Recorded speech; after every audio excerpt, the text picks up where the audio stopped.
Hello guys, मैं हूँ अर्चना and learn with us में आज हम डिस्कस करेंगे कलेक्टिव बार्गेनिंग के साथ। कलेक्टिव मतलब मिलकर एंड बार्गेनिंग मतलब किसी भी चीज़ पे नेगोशिएट करना या डिस्कस करना।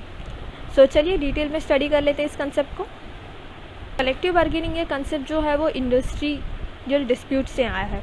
इंडस्ट्रियल डिस्प्यूट मतलब जो भी इंडस्ट्रीज़ में कॉन्फ्लिक्ट होती है, इश्यूज़ होते हैं, उसके लिए ये सॉल्यूशन है। किसी भी इशू को हम बैठ के डिस्कस कर लेते हैं तो डेफिनेटली वो चीज़ सॉल्व हो जाती है।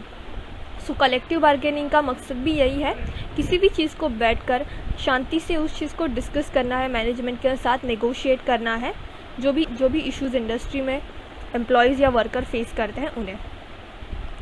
सो union pressures to employer to improve the terms and condition of employment. Yes, जैसे कि मैंने कहा दो पार्टीज़ है, मतलब एक यूनियन है, यूनियन मतलब वर्कर्स, एंड एम्प्लॉयर्स मतलब जो है वो management.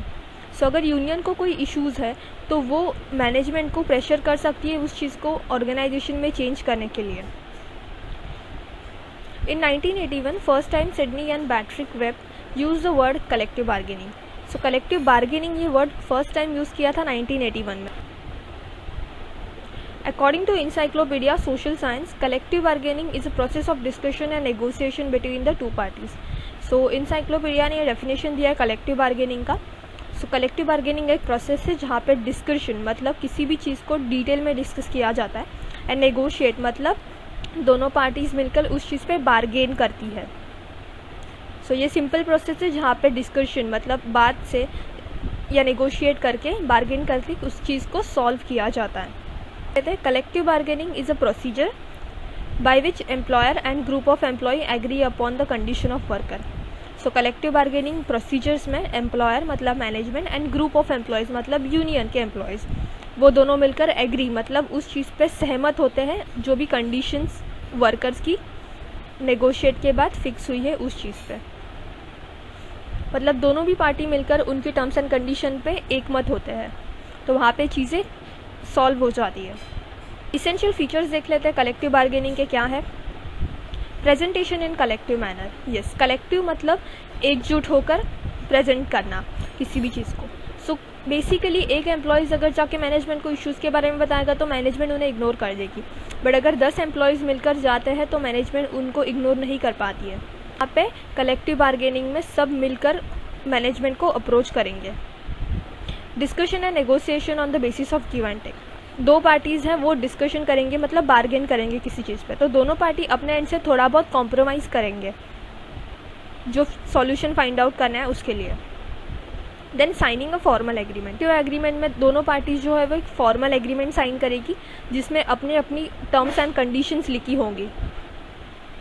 The nature is a dynamic with the changes taking a place, technology, economic order, political environment and ownership of industrial enterprises. So basically collective bargaining कब आ जाता है picture में, जब वहाँ पे ऑर्गेनाइजेशन में कोई टेक्नोलॉजिकल चेंजेस लानी हो, या इकोनॉमिक ऑर्डर मतलब डिमांड एंड सप्लाई, या पॉलिटिकल इन्वायरमेंट मतलब पॉलिटिकल पार्टी इन्वॉल्व हो जाती है किस इशू में, तो इसकी जो सिस्टम है उसे इम्प्रूव करेंगे। Take on autocracy in industry. So autocracy मतलब एक तंत्र। सो यहाँ पे यूनिटी पता चल जाती है वर्कर्स की। Promotion on lasting industrial peace. किसी भी चीज़ को हम लोग कोई डिस्प्यूट न करते हुए आसानी से बैठकर सॉल्व कर सकते हैं, तो यहाँ पे इंडस्ट्री में एक शांतता आ जाती है, मतलब डिस्प्यूट कम होता है इंडस्ट्री में।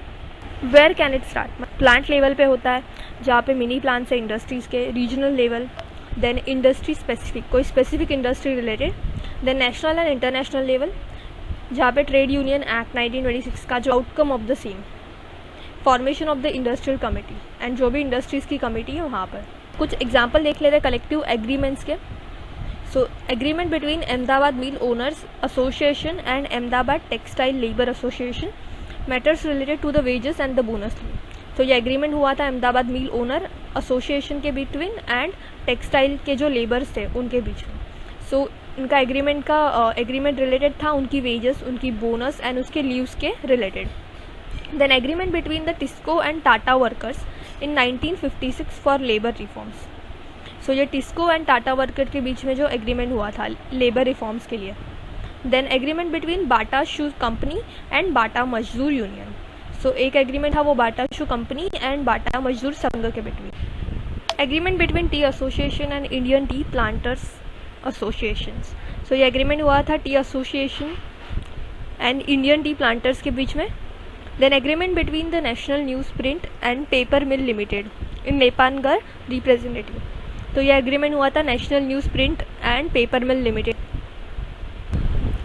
सो hurdle of collective bargaining in India, ineffective procedure for determination of the representative union. Union के जो रिप्रेजेंटेटिव है वो इतने इफेक्टिवली प्रेजेंट नहीं कर पाते अपने वर्कर्स के इश्यूज़ को, तो ये एक प्रॉब्लम होती है कलेक्टिव बार्गेनिंग में। Then outside leadership in trade union, so जैसे कि पॉलिटिकल इन्वॉल्वमेंट या पॉलिटिकल लीडर इन्वॉल्व हो जाता है ट्रेड यूनियन में। Restriction on the strike and lockouts, जो भी रेस्ट्रिक्शंस है स्ट्राइक एंड लॉकआउट्स के लिए वो भी एक प्रॉब्लम करती है collective bargaining. So thank you for watching this video.